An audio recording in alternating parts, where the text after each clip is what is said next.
And what's popping? Welcome to another brand spanking new episode of the Back and Out podcast. I am one of your hosts, K to the C, representing Toronto, Canada, but Ajax is always home.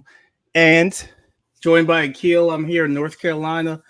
We got a special guest in the building. bop, bop, bop, bop, bop, bop, bop, bop, bop, bop, bop. T-Dot, stand up. We got Mr. What were you calling yourself on the pod the last episode? BBM? BBM man? What's this? I would call myself that. Trust me. I would never call myself like that. Trust me. Yes, we got that dude, McFly, Marlon Palmer. Welcome to the show.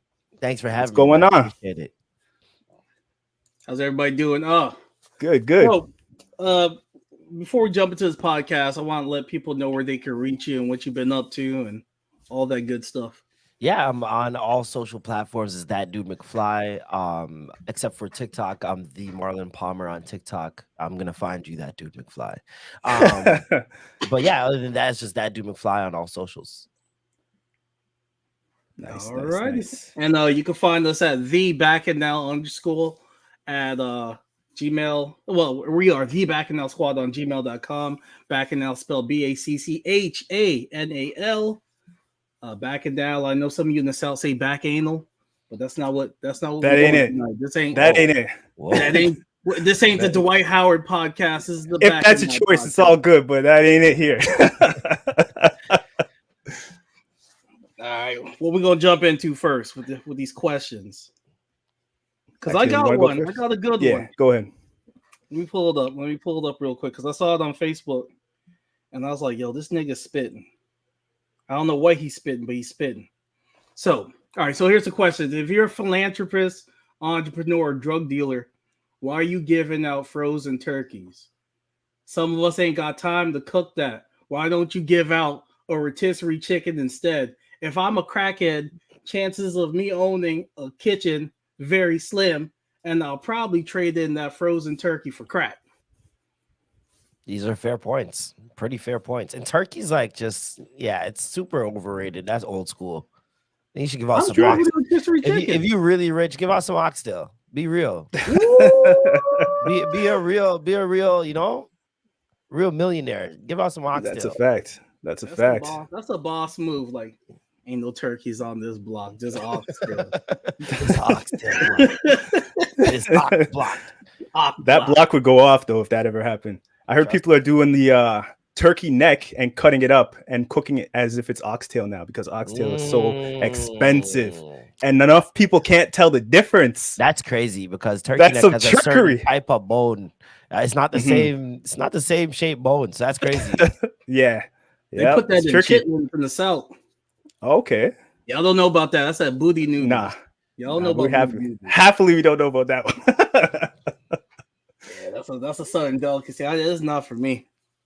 No, yeah, man. No booty noodles for me, boss. So you've been doing stand-up comedy. Carolina before. Oh, go ahead. I hosted at what was it? Clemson University. Is that a university out there? There's so many universities. Am I mixing it up? It's like orange with a paw. I think it's Clemson. I'm pretty sure that's where it was. I think it was in North Carolina. Maybe it was in South. Maybe it was in South. I don't know. I have no idea. Was it Wilmington, Raleigh? I have no idea. Raleigh, sir. Don't you say Raleigh. This is not Raleigh. It's Raleigh. Yo, Montreal is right there. We talk French around here, so you know. Okay, so you've been there before. Yeah, I've been there before, yeah. Nice. Do you still get nervous when you go on stage to do your comedy? Yeah, when it's doing comedy, you get a little bit of nerves. Not nearly as much as like when I first started out. When I first started out, it was terrifying. Like I did stand up probably for the first time in like 2011, and then didn't do it again for like 2-3 years, and then didn't do it again for another 2 years. Then didn't do it. Traumatized. It's terrifying, bro. I'd be shaking all day. I'd be trying to think of excuses to get out of it. And my method at that time wasn't conducive to stand up. Like I was writing an entire script, and I'd have to. I'm trying to memorize an entire script, and at the same time, like after I memorized the script, I'm like, oh, I gotta remember what faces to do on what lines and where my body should be put, who should I be looking at. And I was just making it way too complicated instead of just going like, yo, just go up there, be funny. You know what I mean? And I was just trying to calculate everything, especially because with YouTube, I improvised a lot of the stuff. So I'm like, oh, I can't do that on a stand-up stage. Like, I gotta be prepared. Okay, so with the YouTube, when you're doing that, you're killing those. You're killing the Toronto Mans be like and all that. You were improvising all those? Majority, yeah. Jeez, what was the majority of that is off top of our heads? Yeah. What was the editing room like? Y'all must have been cutting so much. There was no editing room. It was just me editing. I was just cutting whatever's funny. Took hours. Not even like, honestly, it was even easier when it was less structured, because I just remember I was like, oh, we were dying at that part. I'll go back to that part. Okay. And then I just take all the parts that we were laughing at that we couldn't like contain our laughter, and I'd be like, okay, these are the best parts then. Yeah. All right, I see. Like, I honestly want to pick your brain because I'm a comedian. I've been doing comedy for a year now. Okay, and dope.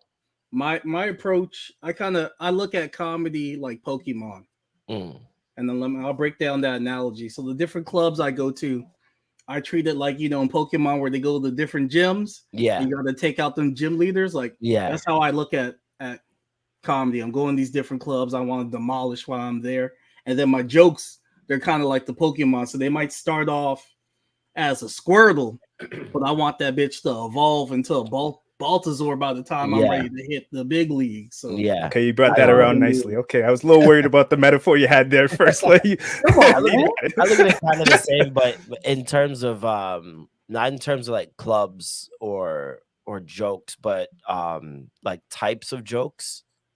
So like, I want to be able to do every joke style, every joke medium. So like, if it's a roast battle I get hit up for, I'm like, yeah, I'm down. Whereas a lot of comedians are like, no, I don't want to do a roast. If it's improv, I'm down. Like, I want to conquer every style of comedy, if that makes sense. Like, even if it was miming, you know what I mean? Like, any style of comedy that is out there, that's how I look at the gyms per se. Gotcha. Yeah, man. I'll be performing in Greensboro this week. Just nice. Quick plug at the Idiot Box. So the first time you did comedy, did you do 4 minutes? Did you start off 10 minutes, or did you just go for the straight hour? You're like, I'm shooting a Hail Mary. First time I did it, I'm pretty sure it was supposed to be 5 minutes, but I think I only did 2 because I completely forgot everything and then just had to improvise on stage. I forgot all my jokes, and I just started talking about Precious. Precious had just come out at the time. Okay.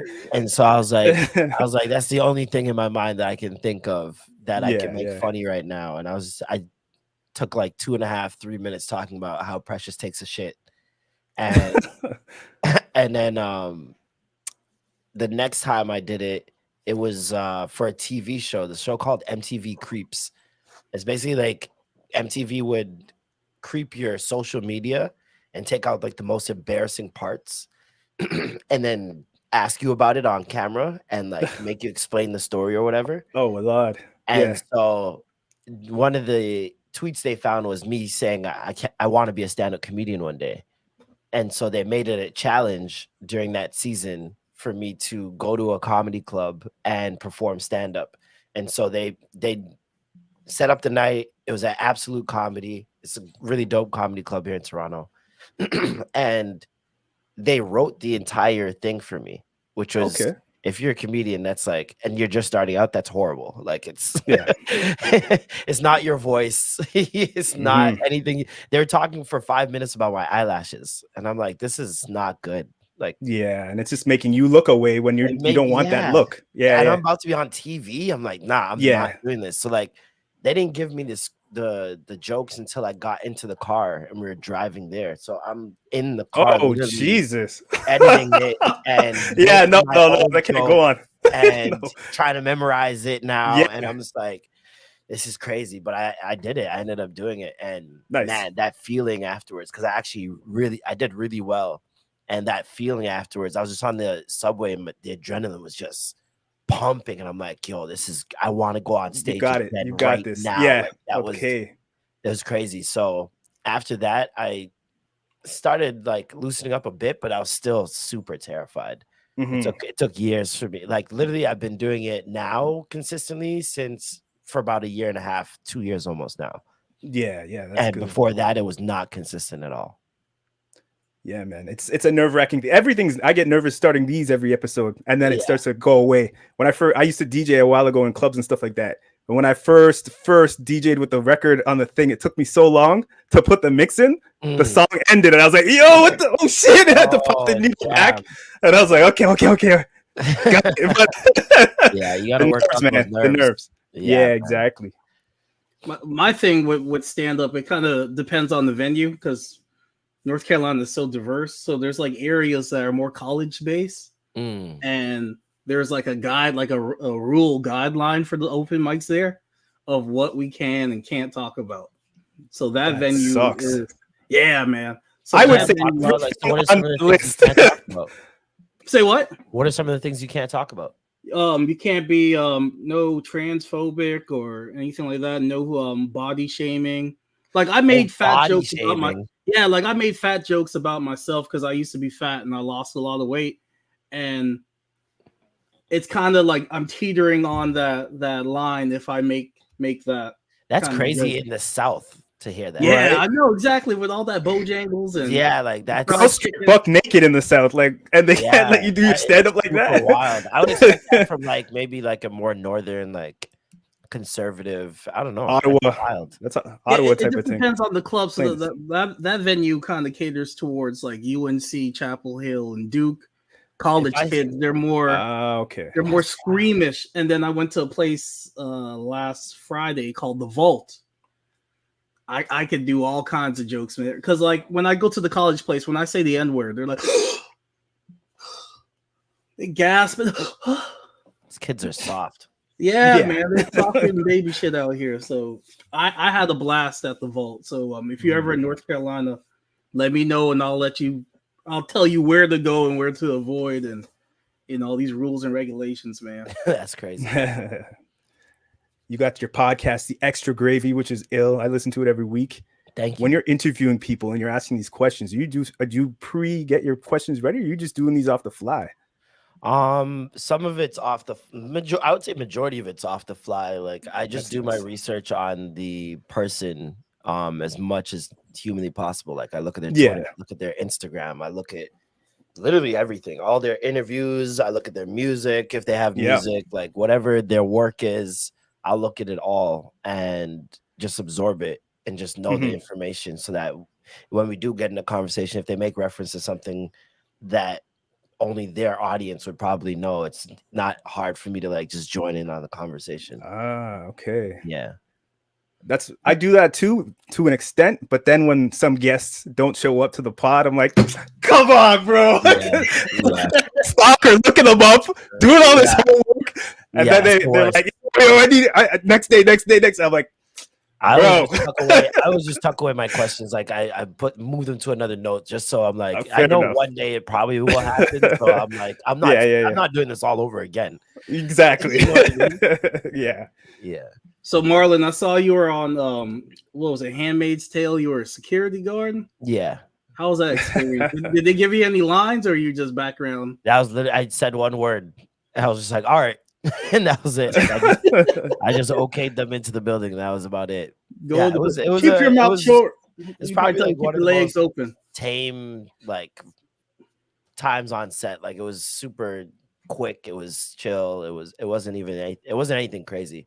Like I've been on much crazer. Okay. I thought they were gonna give you some crazy lines because that's a wild show to be on. Like all the characters on that show act like Ike Turner. I've never seen the show. They're like impregnating women. Like that's their sole purpose. Like, you gotta get pregnant. Yeah. To populate their community. It's wild. So you could. I heard it super creepy. You could have walked in there and like, yeah, you got to hold her legs, and you're like, all right, I don't know what show this is. That's my check. Viral for holding woman's legs. Yep. So you knew nothing about The Handmaid's Tale, but you signed up for it. You're damn right. That's a check right there. This man living life on the edge. That's the beautiful thing about this city, though. There's so much like extra work you could do. Like I did two things. It wasn't extra work. It was a principal role, but like. Oh, okay, that's good.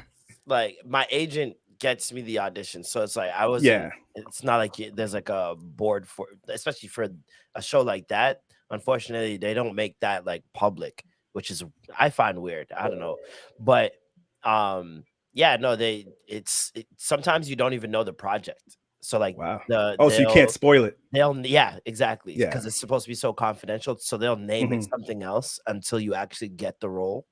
And then you find out what it is. So yeah, with that one, I think I knew what it was going into it, but I just never watched the show. I just heard really good things. Like people love watching the show. And yeah, the main girl for the show was in my scene. Like they're like smuggling her in. And so I got to meet her, and then I was like, "Oh, I recognize this girl," and that's when, I went and checked it out afterwards. Okay. Is there any like project you would say no to? Like you signed up for something, and then you're like, I've gotten some gay roles. I've gotten some gay roles, and I'm not down to play gay roles. Like I'm not that dedicated of an actor. Just, you know what I mean? Like it's not. You're not even gonna get body double. Like we need you to, spread your cheeks and then the body double. If they got a body double, sure, yeah. But I'm not doing any of the other stuff. So you're not gonna be in the DJ Academics movie when Saucy Santana comes out? You're not gonna play Saucy? I'll skip that one. I'll be Joe Budden in that one. Yeah. Commentating. Casey, you want to transition to that subject? Yeah, let's do it, man. We're gonna get into some news. Some of this bacchanal has been going on around this ghetto ass world. So it seems like DJ Academics finally met his match in the craziest beef I think I've seen in my long stand of loving hip hop. This is the craziest beef, even crazier to me than the Meg Tory situation. Like it might be on par actually. I don't know, but this back and forth is kind of. So what's going on with this, Akil? You want to speak on it? It reminded me of remember when Ray J was on the Breakfast Club and he said he was going to send them booty goons on Fabulous? Yeah, then that was legendary. Yeah. That's especially when Saucy Santana responded and basically threatened Axe asshole. So it was like, that's okay. Hey man, you gotta put your ass on the line sometimes. I mean, seeing Academics getting the teary eyes, I could tell he really wanted to let the for dead go. You know what I mean? Like he wants to just. He basically said it. He basically said it regardless. Yeah, he was incredibly brave. I think because he was speaking patois. He doesn't think that advertisers will know what he's talking about. Right. But there's more than enough people to interpret at this point. Like it's not the best thing to say or do. But he didn't even have to speak. He could have just been like, "Yo, this guy wants to rape me." You know what I mean? Like, and he would have been in a much better look. I think that was before, though. That was before everything we've talked about. He said the Bati thing before Saucy threatened him. Oh, I thought Saucy threatened him, and then he came out and said this. He threatened him in a video to fight, but then after he said this, that's when he made the comments about, and then Saucy took it another level. Okay. Yeah. All right, can I play the clip real quick, y'all? Yeah. All right. Let me know if you can hear it. Ever. Yeah. But like really, there's certain shit I really don't fuck with in my life, and I would never do. But like I gotta sit here and act like I know I'm in America. I gotta sit here and just act like there fuck with certain shit. I would never like it.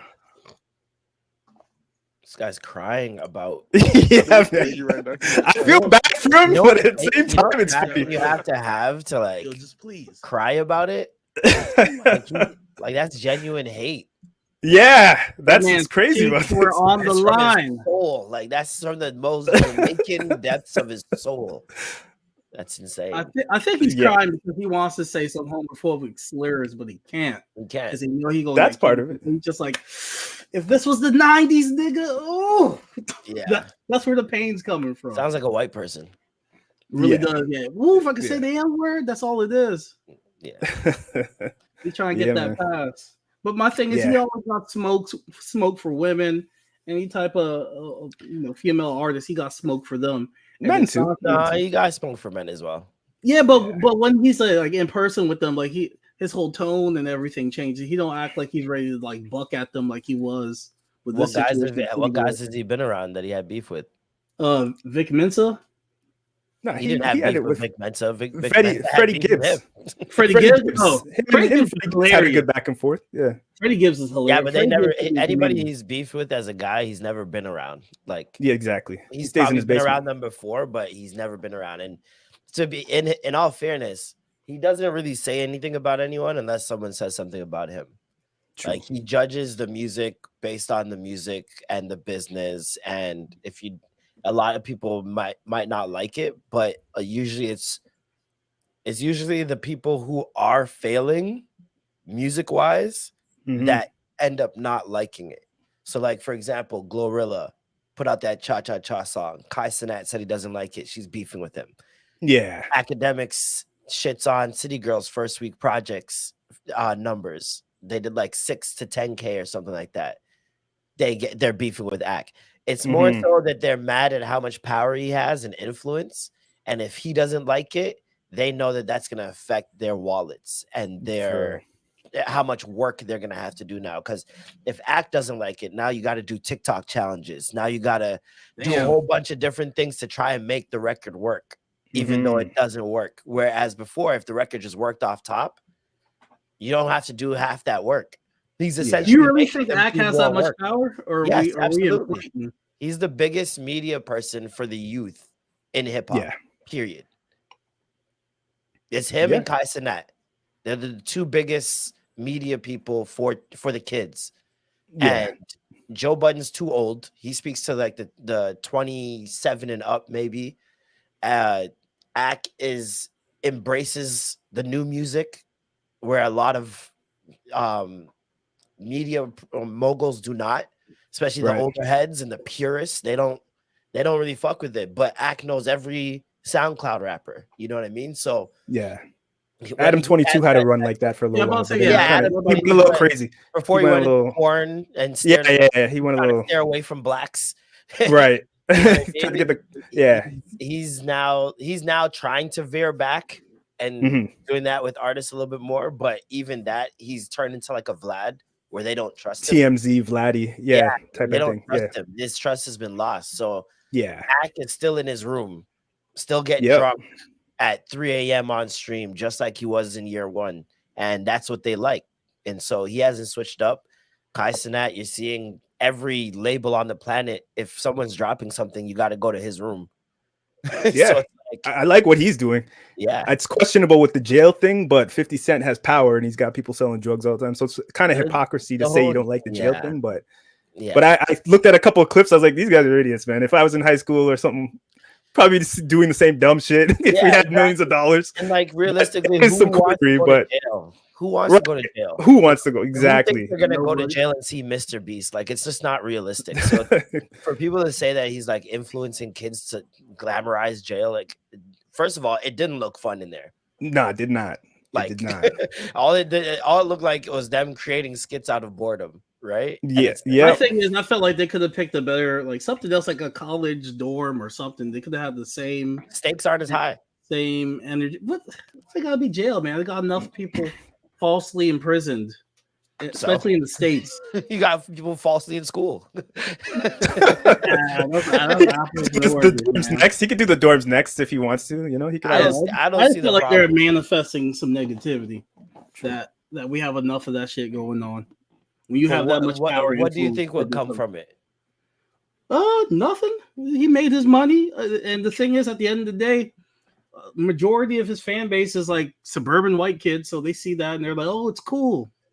Exactly, which is why I think he went there, because it's like those are the kids that think it's cool. The black kids don't think it's cool. Nah, the black kids' parents are like, "Yeah, man, you're watching this shit." Yeah, like some of the black kids have people in jail, and they know shit ain't sweet. And they know they know what it is. Yeah. You know what I mean? So it's like I think it's more so for that crowd.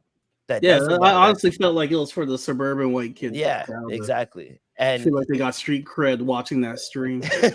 Yeah, like that one Asian kid that's in there who dapping people up. That dap line. Yeah, it was hilarious to me. That was funny. I saw that one. Yeah, that was something we did in high school. Yeah. That was the perfect. I saw dap. that. And I was like, perfect dap is powerful, man. It really is. Powerful niggatry at work right there. Yeah, man. Holy, I'm gonna move to Birdman attacks the blurred lines of reality and fiction by sicking his goons on Drewski. I saw people yesterday on Twitter say they thought it was real. It sounded like people who thought wrestling was real. You know what I mean? Like just fighting this. Yeah, I'm right? like, I saw that. I laughed, but I was on Twitter and Instagram like, yo, this is scary. These people can't be thinking this is real for real. Like, well, Birdman's doing a really good job of playing it straight. Oscar. You know what I mean? And it's killing it. I feel like you know what I think about? There's certain people who literally just don't play around, like especially in hip hop. Like I remember when Styles P went to this radio show and this guy tried to joke around with him. And Styles P checked him like immediately, and they had to shut the whole thing down. He was ready to fight. Right, because he's like, I don't play like that. Like we are not friends. I do not play like that.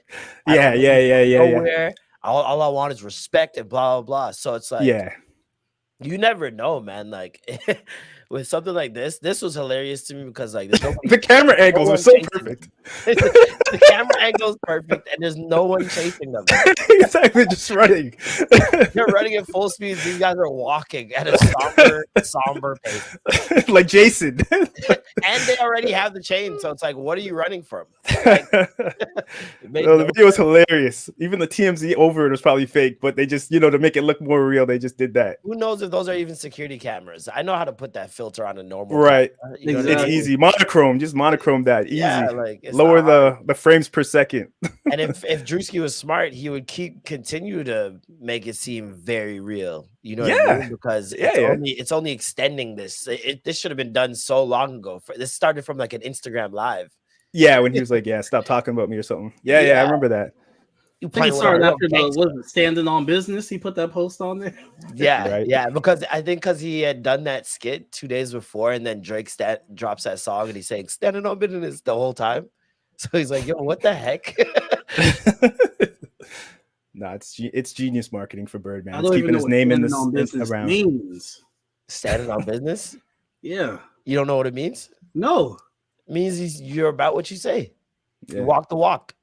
Standing on business. Standing on business. Usually it's when you're wrong. So it's like you said something that was foul or outlandish, and people are like, yo, take that back. You're like, nah, I'm standing on business, nigga. Yeah, I'm dying on that hill. It's like the same meaning. Dying on that hill. Yeah, it's the same as that. Yeah. Holy. Usually. So pretty much the Marvels, the movie just came out and it bombed, so called on the internet. People are saying it did crappy. It's only been the first weekend. Might do a little better.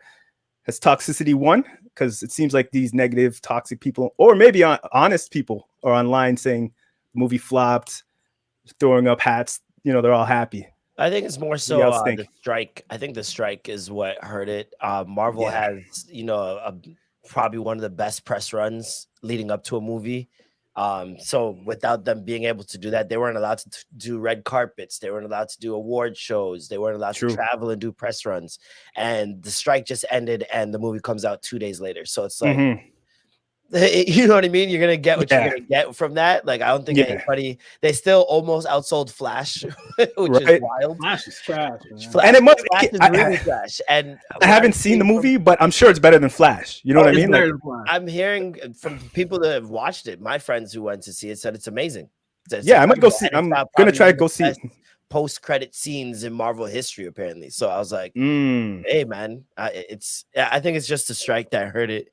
Okay. And we're entering this second chapter of the multiverse with Marvel, and I guess setting the foundation for Kang and all that shit. So I can't see it being bad. Like that lead up is so important to the payoff at the end, right? When you get the big mega movie. Like, and there's so many comic books. If you go in a comic book store, there's so many comics that are there, even just from Marvel. Like, not every comic is going to be for everybody. Yeah, that's a strategy that they've used for years, and it's been a success for them. So why not do it on the big screen? Not every movie is going to be for everybody. You know what I mean? Yeah, exactly. I seen it. I wasn't crazy about it. The end credit scene was better than the entire movie. So everybody's talking about this end credit scene. I got spoiled on it already. So it's online. But they have a lot going against it. They have the actor strike, like we said. So like Miss Marvel herself, she could even promote it and she's like the heart and soul of the movie. She's like the best part. So her having to remain silent, that hurt the movie. You have incels who just don't like Brie Larson.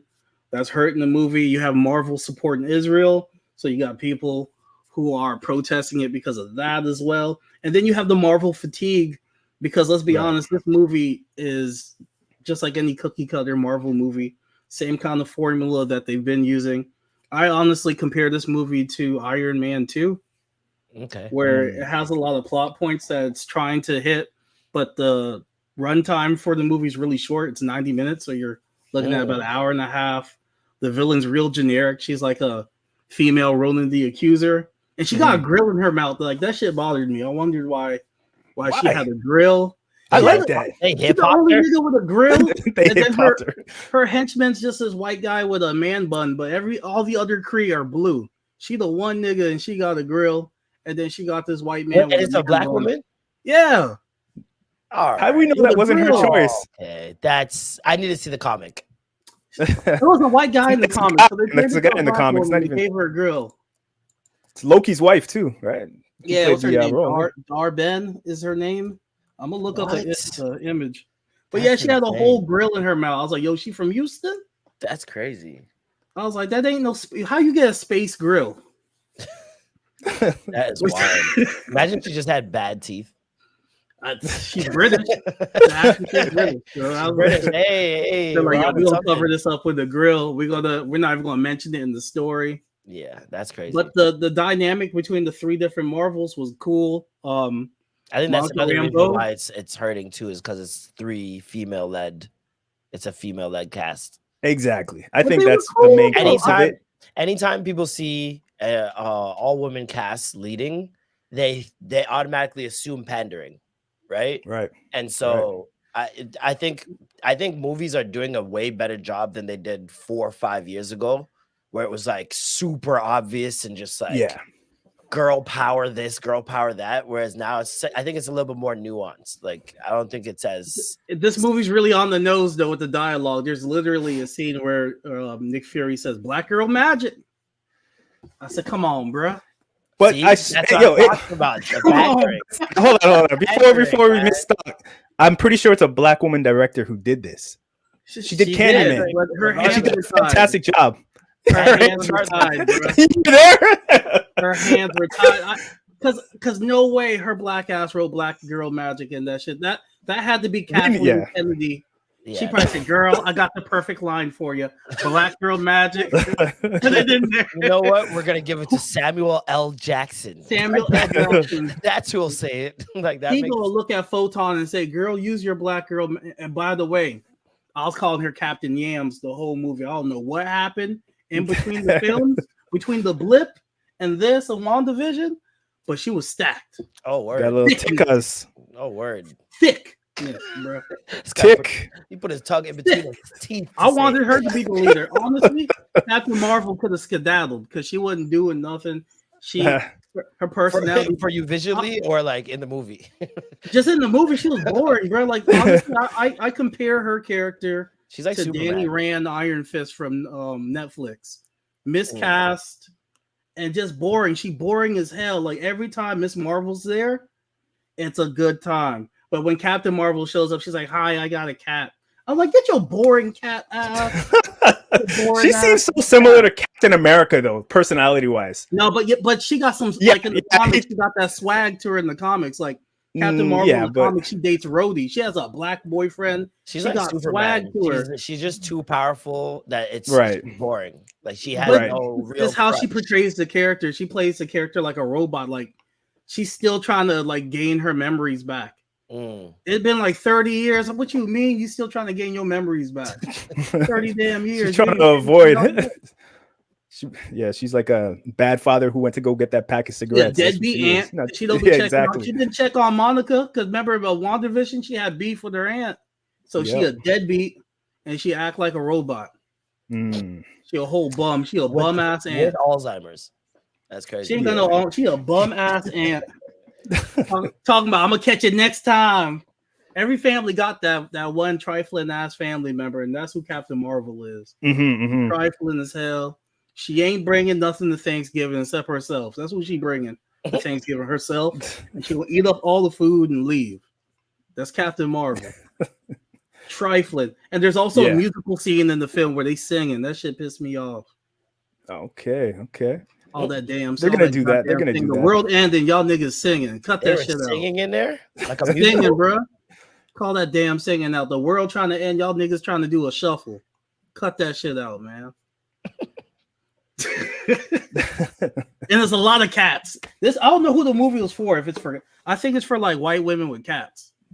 Moms to take their daughters to the movies and have a good time. I took my daughter to the movie. She fell asleep. Standing on business, man. Standing on business. Did I use that right? Standing on business. She fell straight asleep, man. True. So yeah, I give it a C+. I honestly feel like you can watch that end credit scene on YouTube and check it on Disney Plus. I'm happy watching it at home. It's short. It's not a terrible movie, but it's not great. But is it like one of those things where like you have to see it to see something? Hell no. Like, where like no, you're not. No, they don't even mention Secret Invasion. That was like Nick got his ass beat like a week ago because like Secret Invasion's like a week before this. This nigga fighting for his life. He don't mention it or no. He's just like, hey, good to see you. All right, standalone. Wow. Yeah, like they don't mention Secret. Like they act like that shit didn't exist at all. Maybe they were worried about how well this movie would do and tried their best not to link it too heavily where you need to watch it. Like you need to watch Loki season 1 to understand some of the stuff that's going to happen later on. But it sounds like for this, you don't need to watch it. No, you can just watch Miss Marvel because this takes place like right after Miss Marvel. Oh, I'm pretty sure this movie was supposed to come out before Secret Invasion. So that's why it had that issue. Mention it. Yeah, and with this movie, I think they should have did the Mulan strategy where they put it out for like $20 on Disney Plus, and they put it out in the theaters at the same time. It would have lost money though. I would have dropped the $10, $20 to watch it at home. Like it's worth seeing as a matinee, bro. Like go see like a cheap show. It's a quick movie. It's an hour, 20 minutes. Yeah, I'll support it for cheap. But go support Anna DaCosta because she did a good job with what's that movie with Candyman? Yeah, the directing was great on that. But this was just so damn lackluster where the villain was just boring and it was like Whiplash in Iron Man 2. Whiplash is great. No, the fuck he wasn't. Oh, wait. Oh, sorry. No, I thought you meant the movie Whiplash and Iron Man 2. Bad guy Whiplash and Iron Man 2. Oh, okay. The bird. Yeah. Bring me my bird.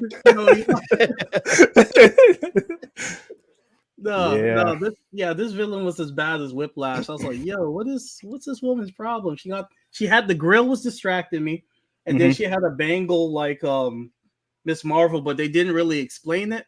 And then she also had Ronan the Accuser's weapon, and she was using it kind of like she had the Infinity Stone, but them shits don't exist anymore. So I'm just like, what's going on?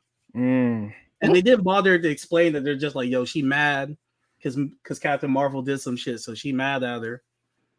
And she gonna. It's for the kids, man. Let the kids have fun. As soon as I see Miss Marvel in it, I'm like, yeah, this is a kid show. It's for the kids. Ain't none of these people complaining online went out and bought a Miss Marvel comic in their life, and they're all just like, or Captain Marvel. They're all complaining about this like it's supposed to be Endgame Part 5, or something like a next Endgame. Yeah, come on, it's a kids movie. People gotta realize everything ain't for you. Everything ain't for you. Exactly. Ain't nothing wrong with that. For me, I'm not gonna hate on it. If you enjoyed it, more power to you. But I know I'm gonna go watch me some Gen Z or some Gen V. I'm gonna watch The Boys. That show's lit. I'm gonna watch Invincible, and I'm gonna get my fix there. Gen V and The Boys are revolutionary. I heard DC actually had the right to The Boys before. And did nothing with it. They fumble it. Yeah, they fumbled that heavily. Yeah, they definitely did. I remember seeing that first trailer a long time ago for that show, and I was like, "What shit is this?" And then it came out. I was wrong. Yeah, they filmed it here. Yeah. But like the comic books for The Boys, they're not that good. Like if you read the books, they're like, like the TV show is actually better than the source material, which is rare. Is rare. Like you rarely see that. So like for them to do that, bravo. Yeah, Gen V is gonna give X-Men some problems because the way that they tackled all the situations in that. I don't know, man. X-Men's got a problem. They're taking too long. Yeah, they make that whole mutant versus humans thing a little bit more realistic. Right. Exactly. Well, the whole thing is just a realism on superheroes and stuff like that. Kind of reminds me of Watchmen. Yeah. Yep. You know what I mean? In that sense, where it's like, especially because you don't know who the superhero is necessarily referencing it compared to like our normal superheroes. Yeah. Mhm. Like at first I thought Homelander was Superman. And then it's like he's very much not Superman. Yeah, no. And so like there are so many similarities to other like already existing superheroes, but they still find a way to make it very different. Yeah, they divert your expectations of that character by his physical imagery. Yeah. It's genius. I'm ready writing. for DC to come through though with James Gunn, Superman, and I'm ready for that new James Gunn led DC universe. Yeah. I feel like they're gonna give Marvel the run for their money because the best project that came out of Phase 5 so far is Guardians. Guardians is the best thing that came out during Phase 5, and that was led by James Gunn, who was disgruntled because they fired his ass, rehired him, and then he left again. So he got a chip on his shoulder, and he got something to prove. So y'all best believe this Superman movie is going to go hard when he makes it. I'm interested to see Blade. I'm scared. Screwing up Blade. They put a rated R. They put a rated R on it, so that's a good sign already. But yeah, with the whole like, I heard Mahershala Ali like 4 different times wanted different script rewrites or something like that. They had one script where there was only one fight scene the whole movie. Yeah, that's bad. And one where it was like female centered. It wasn't even centered around him. It was like, I'm like, what's happening? Just let Blade be Blade. Yeah, because they have the daughter of Blade and be in comics now. Yeah, like what are we doing?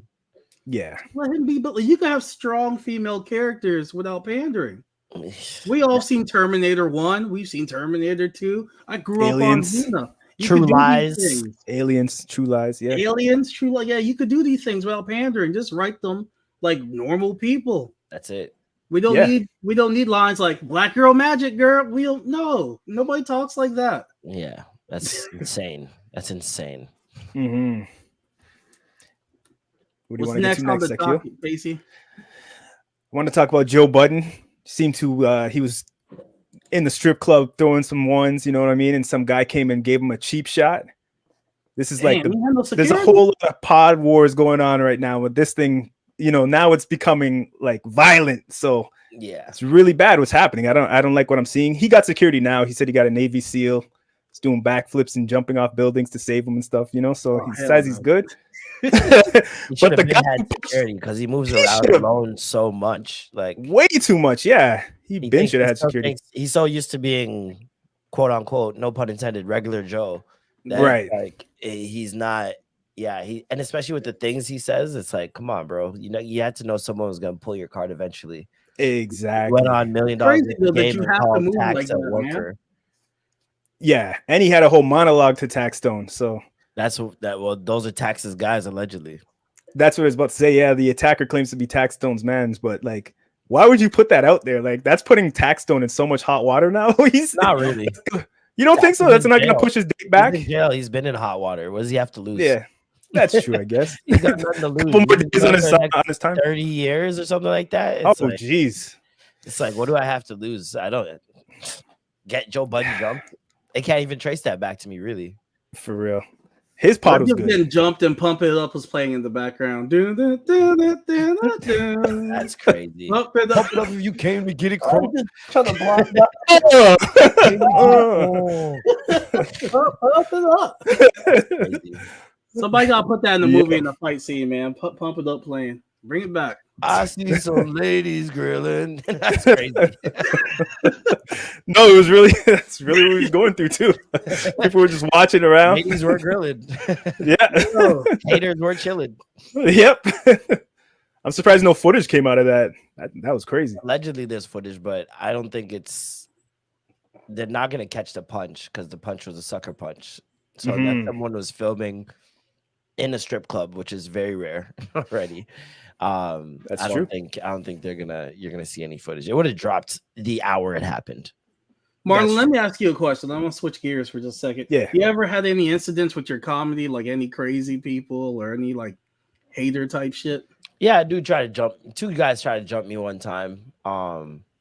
And it was just super weird. Like there was a fight already happening with that. I think it was a fight, or no, their boy was like passed out drunk or something like that. And I had just said bye to my boys.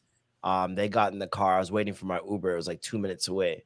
They're like, should we wait? I'm like, nah, it's cool, it's cool. So they leave. And I'm waiting for the Uber, and I walk around the corner and I see this guy trying to help his boy up. And some guys behind me walked by laughing at the dude on the ground, and dude turned around and only saw me, and so he assumed I was laughing. But then while he was like trying to fight me, like I'm backing up, I'm like, yo bro, this guy's like 2 times my size. He's literally like 6'9", 6'8", something like that, something crazy. He was humongous. And he's walking towards me. He's like, yo, what the fuck, like he wants to fight. And I'm like, yo, I didn't say anything. What the hell? Yeah. Genuinely confused. I'm like, I didn't say shit, bro. I don't know you. And he's like, Mr. Funny Guy. Hey, Mr. Funny Guy.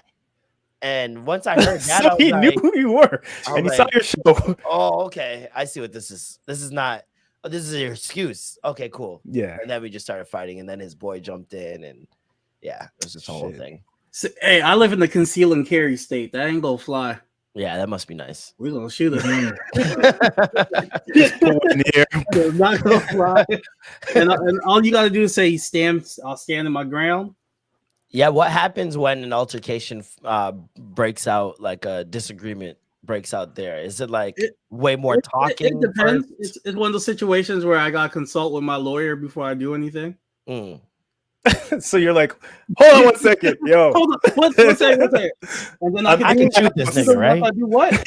Exactly. Bet. Okay. I was in my house, but we walked outside on the sidewalk. Can I shoot? It's one of those situations like if somebody's outside my house and they talking shit, like by law, if they were to come in my house, then I could do something.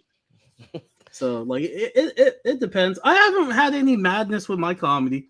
The only thing that happened to me once was I did a really dope set, and then when I got off stage, because like my set, I talked about being Canadian, being short, Trinidad, blah blah blah. So this nigga, he goes on stage and he's like, "Yeah, fuck Canada, and fuck Drake, and I hate short niggas, and I don't like niggas with full beards." I was like, "Yo, this nigga flirting with me? Like what the heck?" Like, his whole 4-minute set was just talking shit about me. And then when he got off stage, he was like, "Hey man, don't take it personal, bro." Weirdo. That was completely personal. Weirdo shit. Yeah, comedians are like, there's some weird ass comedians out here, man. I'm at the point now, like when somebody finishes a set, I don't even tell them good set or good job, especially the white comedians. Them niggas be crazy. Because I told one dude, I was like, "Hey man, good set."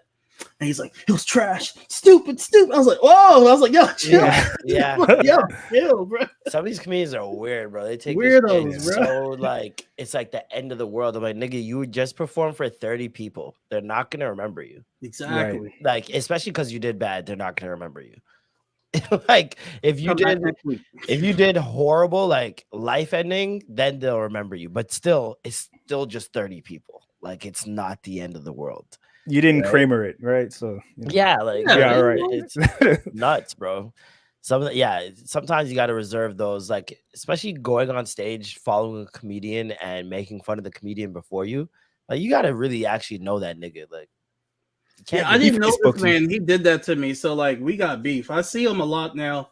The comedy scene here in North Carolina. What I notice is what like you kind of got to earn respect, and I've been doing it for a year, and they've been seeing me, and I've been consistent. And I feel like just last week I earned their respect because we were in the venue that was like really small. It was compact, so like you can't really leave and you have to watch the person perform because usually people just walk outside or they'll smoke or whatever when it's not their turn. But everybody was there and I demolished it, and now I got all these people like, "Yo, I want to work with you," and all this other shit. Nice, that's what's up. Because niggas want to hitch their ride. They see somebody do good, they're like, I gotta follow that nigga. Yep, and then the same nigga that did that foul shit to me, trying to dap me up and stuff, man. Ugh. I'd be like, yo, this is a Canadian dap. I hope you know. It's gonna be a very that's what I'm dealing with over here in North Carolina, man. The comedy scene, it's weird. It's real cliquish. Sounds weird, man. It's everywhere. It's everywhere. It's like that. It's clicky here in Toronto too. It's clicky in LA. It's clicky everywhere. Yeah. You just gotta keep your head down and keep doing your shit, man, and eventually start throwing your own shows. That's what I'm working on. That I'll talk to you after the show about that. But yeah, working on that. Dope. Out of all the different things that you do, from party hosting, comedy, YouTube, stand-up, podcasting, stand-up's your favorite? Yeah, no question. That's ill. Yeah. Why is that? The electricity from it? What?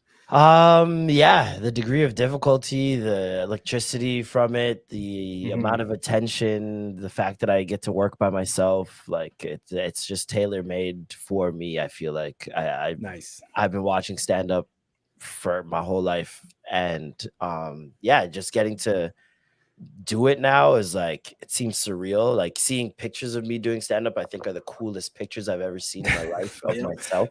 So it's like, especially once I saw pictures of myself doing it, I was like, yo, this is so cool. Like just the way it looks, I was like, oh, that's so cool. So I know there's nothing that can compare to it for sure. Yeah, nice. What's your writing process like? Because like me, I just write about life and like, situations. Like I have a joke about like my mother-in-law, she has dementia, so I have like jokes about dementia and all kinds of madness, and my comedy's personal. So like, what's your writing style kind of like? Yeah, mine is kind of personal as well. Like I talk about just being Jamaican in Toronto. I talk about my dad not being there. But like I'm starting to like diversify the shit that I talk about. At first I was like, all right, I have to let them know who I am. You know what I mean? Especially for these audiences who don't know me, these comedians who don't know me, I should talk about my story first before I try to be funny with other shit. And so now it's like, for example, I'm working on this joke about racist turtles. And it's just like it's super left field. It's super random, but is it because of their white Air Force and then they put the black tape? You saw that, right? Yeah. Yeah. So I started talking about the tape video, and I'm basically like, this is like, first of all, this is the most creative form of racism I've ever seen. I don't know what the purpose of this video is other than to call me a nigger. Like I don't understand. What was the point of showing me that turtles are racist? Like, I think the turtle thought it was a little hole. It was just trying to get to safety. That was home to it. That was its heart. After the first 2 headbutts, you got to move around. That turtle had a MAGA hat on. Headbutt got harder and harder. It got more and more energy with every bus. And then he takes the tape off, and it's just a brown shoe, and he still is trying to headbutt it. So I'm like, you just don't like blacks. It's okay. And yeah, I go from that to talking about like I used to love Franklin. I never knew he said the N-word. But I should have known that turtles are racist because the Ninja Turtles, although they give off a hip-hop vibe, those niggas are Italian, right? Like yeah, they are. A single black man named Raphael that just doesn't exist. And I know they're Italian because they live with a rat. And I've seen all the Italian movies. They all live with a rat. So, and then I bring that all back around. Okay. If they were black turtles, nigga turtles is right there. And then that's how it ends, essentially. So it's like working on that and then trying to find the jokes in between are like the fun parts. Okay. Like when I started, I used to do a lot of storytelling. Yeah. And then a comedian, he pulled me aside. He's like, hey, nigga, the storytelling's good, but you ain't Dave Chappelle right now. Ain't nobody trying to hear all that. Hit him with some quick. That's a hater. That's what I told him. That's a hater. That's a hater. All right. Yeah. He's like, ain't nobody trying to hear all that. What has he done? Exactly. That's what I was telling Akil. Like, go back. Has he done anything that you would look up to? You need to talk. Has he done anything that you would look up to? No, sir. What he says will go out one ear and exactly. Out the other. That's kind of how I treat this shit, man. Everybody trying to give me bad advice. There shouldn't be any advice for telling jokes because everybody has their way of telling jokes, their own style, their own everything. There's a billion styles and ways you can tell jokes. So it's like, yeah, no, I don't listen to none of that shit. My boy, who's my co-host, Norm on the podcast. Yes. He could sing, like really sing. He's Filipino, so obviously, Karaoke. He can really sing, right? And Yeah. when he first started out in comedy, niggas told him he should stop singing on stage. And I'm like, what? That's like a one special thing he could do out of nowhere. One thing that makes you stand out. And right. These niggas can't do. And you're gonna listen to them? Like, nah. Like, I understand feeling hacky, like you don't want to like overdo it, but at the same time, you can't not use your voice. Like, it's a tool in the toolbox. Like, yeah, man, use it. Insane, especially when your voice is that good. Like, right. Yeah, no. So I don't listen to anybody with them telling me how to do comedy.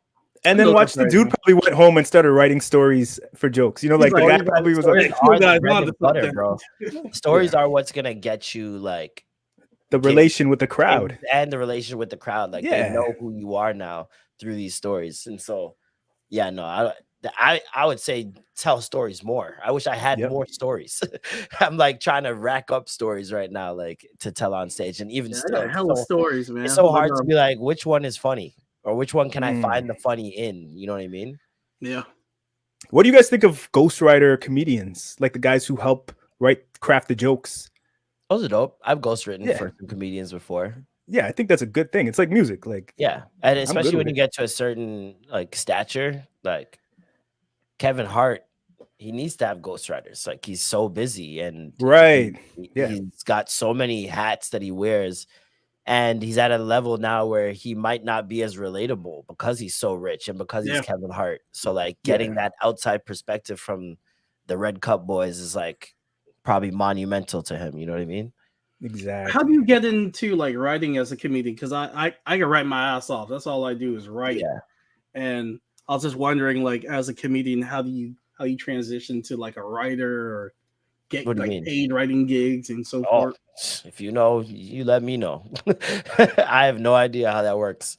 I wrote on one television show and it was just by complete like fate. Like I was in a room where somebody was visiting a building just to take a tour of the building, and the person that was giving them the tour knew me and was like, yo, that thing you were telling me about, he'd be good for.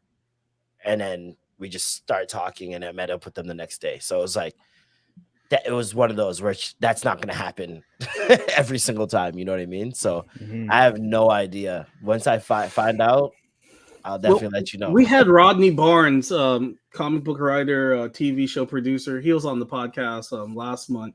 And he was telling us how he got in because he was writing for My Wife and Kids. And he wrote on Major Pain. Pretty much every black like show from the 90s, he worked on it some type of way. Blade. He worked on Blade, and he started off as a production assistant, and that's how he kind of transitioned. Okay, that makes sense. That was how he like got his way in as a writer. Yeah, PA is like you're doing like shit work basically. Yeah, you're just someone's like glorified assistant essentially. Yeah, an assistant. Yeah, and doing all that dirty work. You probably just talk to like the writer's room essentially. Yep. Yeah. I have some comedian friends that do writing for certain shows, but even still, like the fact that they haven't just shared that knowledge, I'm like, why am I asking? You know what I mean? Yeah, I feel like people gatekeep stuff too much. Content creating is a lot of there's too much gatekeeping, and I look at comedians like I look up to people like Adam Sandler because he puts all his friends and family on. Yeah, and that's the type of person I want to be. If I make it in comedy, I'm bringing my friends with me. I'm not, holding in information for what? Because we can all eat. Yeah, there's enough for everybody to eat. Yeah, that's my mindset. I especially when you're like they're intimidated by you. They're not gonna share that knowledge because like you might take their spot. And that's what I find happens a lot, especially in Toronto. Like I was about to say, thinks that you're way more suited for a position that they have or that they're like getting or in talks about, whatever, they won't let you know. It's a negative thing here. Do you see a change in the positive for the city? Because before it used to be a lot of gatekeeping and a lot of people saying there's a ceiling here musically, entertainment wise. Do you see it growing more or being better than unless before? that ceiling disappears. Absolutely not. Yeah, And I don't think that super ceiling is going to disappear because Canada's problem isn't like it's infrastructure, yeah, but it's more of a population problem. We don't have the numbers to sustain and to foster talent. Like California has more people than Canada. Yeah, if you know what I mean. If we had just California's numbers alone, it's like we'd probably have way more opportunities. Like companies don't want to invest, they don't want to sponsor anything up here because like what's the ROI? What's the point for them? You know what I mean? And so you get a lot of low budget things, you get a lot of things that are not nearly as high level production as in the States. And it's just a numbers problem, which I don't see how that's gonna be fixed unless they fill fucking Alberta and Winnipeg and all those other rural places. Like Toronto can't handle any more people. So yeah, I see you doing more hosting outside of Canada, which is dope. Are you seeing more success by doing those hosting gigs outside? And I see they definitely pay more. And them are doing their thing. Yeah, man. Like they definitely pay more. And in terms of comedy, like that's just where you want to be, is America. That's like the epicenter of comedy. So for me, it's like I want to go to New York just way more often and do gigs out there. I've done LA. Well, I did LA once for Kev on Stage's show, but I'd never done like a club out there. And that's a whole other beast. That's a whole other topic. Like there's so much bullshit that goes into that even. So right now, my main focus is building up my online audience so that no matter where I go, I'll have an audience. But even that's hard because you have an algorithm working against you, man. That bullshit ass algorithm. That's not working against you unless like you don't niche. I find if you find a niche and you just overdo it, that's the only way that the algorithm respects you, because it kind of has to know what you're about, right? So like for right now, for example, for the past week and a half, I've probably only dropped like Jamaican type videos, right? And I'm getting so many Jamaican followers. My reels are getting suggested to Jamaicans now because the algorithm's like, oh, this is Jamaican stuff. These Jamaicans will like it. So it's like when you make super generic things, and especially when you don't make a consistent theme of things, the algorithm doesn't know where to place you or who to show you to. So a lot of times it's not showing you to the people that would actually really love your content. So right now I see a lot of content creators like wondering, am I good? Like, am I actually like good at this? And it's not that they're not good. It's just that they're not being seen by the people that would be like, this is good. You know what I mean? Yeah, that's my problem, man. Yeah. So it's you got to just beat the algorithm until it and stay so consistent with your theme that it knows exactly who to push you towards. Otherwise, it's just gonna be all over. I got ADHD, man. I'm all over the place, man. I want to talk about comics. I want to talk about. I want to talk about video games, but you just gotta stay on one thing. Yeah, it's annoying. It's super annoying. I've been doing this over 10 years, and I still can't find the balance of how to discuss different things. You know what I mean? My thing now, I'm like, all right, let me just niche it out, cast that net as wide as it can go. And then from those people, I'll switch to something else and see what the response is. And if they're still there, then they're still there. If they're not, I'll grab another pool of people. But I'm just going to stay in one niche for a while, then go to another niche for a while, and like just stay on theme for one thing for a bit. No, that's good advice. When you do stand up, how many minutes are you up there for? Like, I've just been doing 4 minutes and 5 minutes. It depends. Like I've done 20, I've done 30. It really just depends on like the show. If you're headlining, like what kind of show it is, whose show it is. Like we're on tour right now. It's on pause, but for the tour, we both do 20, 25 minutes. So yeah. I'm gonna check you on December 15th in Scarborough. Sick. Go see that show. Sick. Yes, Scarborough show is selling really well. I'm up at like 5:30 in the morning, Monday to Friday. So you guys are always doing these Tuesday, Wednesday shows at 9:30 at night. I'm like, yo, I gotta be up for work. I can't make it. It's like, how come? Go ahead. Sorry, go ahead. Our monthly show is Wednesdays, third Wednesday of every month. So yeah, that one's a little bit too hectic for some people, but yeah, the tour stuff I think is mostly like weekends. So yeah, it's a Friday, so I was like, all yeah. right, nah, I could sleep in Saturday. It's all yeah, good. yeah. I could get drunk, I could have a good time. Yeah. Is it harder to get the Thursday, Friday, Saturday slot? Because I noticed a lot of black comedians, like they get the Tuesday, Monday, Wednesday in Toronto. Like, what is that? Well, for politics, for like normal shows or monthly or weekly shows, it doesn't really matter. Like, yeah, a lot of it is politics and stuff like that, but you can just throw your own show. You know what I mean? Like, you don't necessarily need a club to throw a show. So if you wanted to do Fridays that badly, you could find a bar or a space that would do that. So it's I saw you with Tricks. Yeah. Last December, I saw you with Tricks. And yeah, that was good. You did a real great job there. I talked to John Paul. He was in the back just chilling out. I'm like, John, you going up? He's like, nah, boy, I'm chilling tonight. I'm like, what are you? I remember that night. I think it was Absolute. You got the fedora sideways on and everything. You're not going on stage. You're like, nah, man. I remember that night. Yeah, he literally just came to say what up because Tricks already had like 3 of us on the show. I think it was me, Hassan, and Mark were already on the show. So yeah, he didn't even have space to put. That's why I'm here hassling the poor guy. no, John just wanted to come see Tricks because Tricks isn't in the city too often. So yeah, because he's doing his Vegas me as thing. an outsider, let's say I'm going to Toronto and I want to jump on the show. Like, how's that work? Like open mics and stuff like that. Here we have like Google Forms. You just jump on there and there's some of that. There's some of that. There's Facebook groups that list open mics. There's an open mic literally every night, at least one. Usually like 2 or 3.